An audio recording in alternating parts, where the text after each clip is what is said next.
સુરતમાં ખાડીપુરને લઈને હવે સ્થાનિકો લડી લેવાના મૂડમાં છે। પર્વત પાટિયા અને આસપાસના ખાડી વિસ્તારની 15 થી વધુ સોસાયટીના રહીશોમાં ભારે આક્રોશ જોવા મળી રહ્યો છે। પર્વત પાટિયા મગોબ મીઠી ખાડી વિસ્તારમાં 25 દિવસમાં 3 વખત ખાડીપુરનો સામનો કર્યા બાદ ગત રોજ મોડી રાત સુધી 15 થી વધુ સોસાયટીના રહીશોની મીટિંગ યોજાઈ હતી, જેમાં ઋષિ વિહાર, માધવબાગ, સત્યમ એપાર્ટમેન્ટ, કૈલાશનગર, શ્રીવર્ધન, વીર દર્શન, નંદનવન રો હાઉસ સહિતની સોસાયટીઓના 400 થી વધુ લોકો ઉપસ્થિત રહ્યા હતા। ત્યારબાદ તમામે જન આંદોલન સમિતિની રચના કરી હતી। ત્યારબાદ મીટિંગમાં આગામી આંદોલનની રણનીતિ પણ તૈયાર કરવામાં આવી હતી। છેલ્લા 10 વર્ષથી ખાડીપુરથી કંટાળેલા રહીશોની હવે એક જ માંગ છે, વચન નહીં, ખાડીપુરનું કાયમી નિવારણ। સમિતિએ મ્યુનિસિપલ કમિશનરથી લઈ કલેક્ટર, મેયરથી લઈ ગાંધીનગર સુધી આંદોલનની ચીમકી આપી છે। પદયાત્રા, બાઇક રેલી અને ઉપવાસ સહિતના કાર્યક્રમો મગોબ મીઠી ખાડી પૂર પીડિતોના હક માટે આંદોલન કરીને પદયાત્રા, બાઇક રેલી અને ઉપવાસ સહિતના કાર્યક્રમો કરી મગોબ મીઠી ખાડી પૂર પીડિતોના હક માટે આંદોલન ચલાવવામાં આવશે। મારું નામ પટેલ ગૌતમભાઈ છે।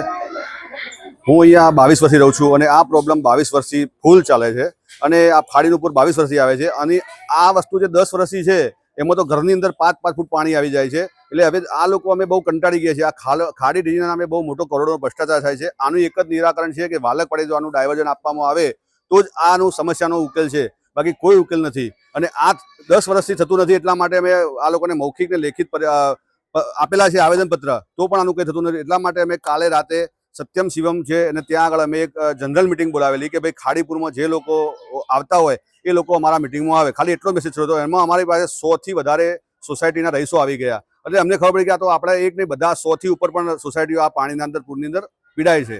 તો અમે ત્યાં રાતે બધાએ નિર્ણય કર્યો કે ભાઈ હવે આની અંદર આપણે એક આંદોલન કરીએ અને આંદોલન કરીએ એટલે ભાઈ અમે નિર્ણય કર્યો કે ભાઈ આ 2 દિવસની અંદર આપણે કલેક્ટર સાહેબ, કમિશનર સાહેબ અને મેયરશ્રીને આપણે અમે આવેદનપત્ર આપવાના છીએ। આ 2 દિવસની અંદર બાઇક રેલી આપી થઈને અમે, અને જો એની અંદર એનો પણ ઉકેલ નહીં આવે તો અમે પછી ઝોન ઓફિસનો ઘેરાવ કરીશું, રસ્તા રોકો આંદોલન કરીશું, ભૂખ હડતાલ પર બેઠીશું। જો એ નહીં આવે તો ગાંધીનગર જઈશું, ત્યાં નિવેડો નહીં આવે તો દિલ્હી જઈશું। પણ હવે આ વખતે અમારો મૂડ ટોટલી દરેક સોસાયટીનો એક જ વસ્તુ છે કે હવે ભાઈ આપણે આ આંદોલન કરવું જ છે અને દિલ્હી સુધી આ વાત પહોંચાડવી છે।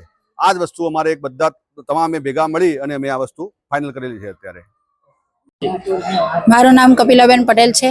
હું માધવબાગ પરત પાટિયા નંદનવનમાં રહું છું। મારે તંત્રને એક જ વસ્તુ કહેવાની છે કે દર વખતે 10-15 વર્ષથી એક જ ધારું પૂર આવે છે। ખાડીપુરથી અમે સતત કંટાળી ગયા છે। એમાં આ મહિનામાં તો 3 વખત પૂર આવ્યા, ત્યારે અમારી પરિસ્થિતિ કેવી હશે એ તો અમે જ જાણીએ છીએ। જ્યારે તમે અહીંયા આવીને રહો અને જુઓ તો તમને ખબર પડે।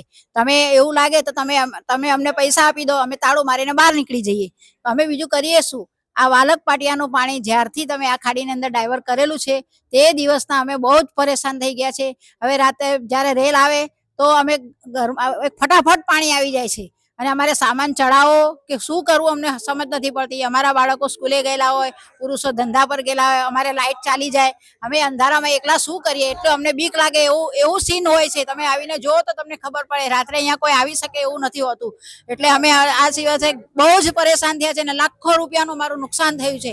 એટલે અમે કંટાળીને હવે અમે સતત જન આંદોલન કરવા માંગીએ છીએ કે આ આંદોલનથી જો અમને કંઈ અમારા પ્રશ્નનું સોલ્વ થતું હોય તો અમે તંત્ર દ્વારા તમને એક જ વસ્તુ કહીએ છીએ કે તમે અમને આ પ્રશ્ન સોલ્વ કરી આપો અને અમારો આ નિવેડો લાવી આપો। નહીં લાવો તો અમે ગાંધીનગર સુધી જઈશું, લડીશું અને દિલ્હી સુધી પણ જઈશું, રસ્તા રોકો આંદોલન પણ કરીશું। હવે અમારે જપીને બેસવાના જ નથી અમે આના માટે।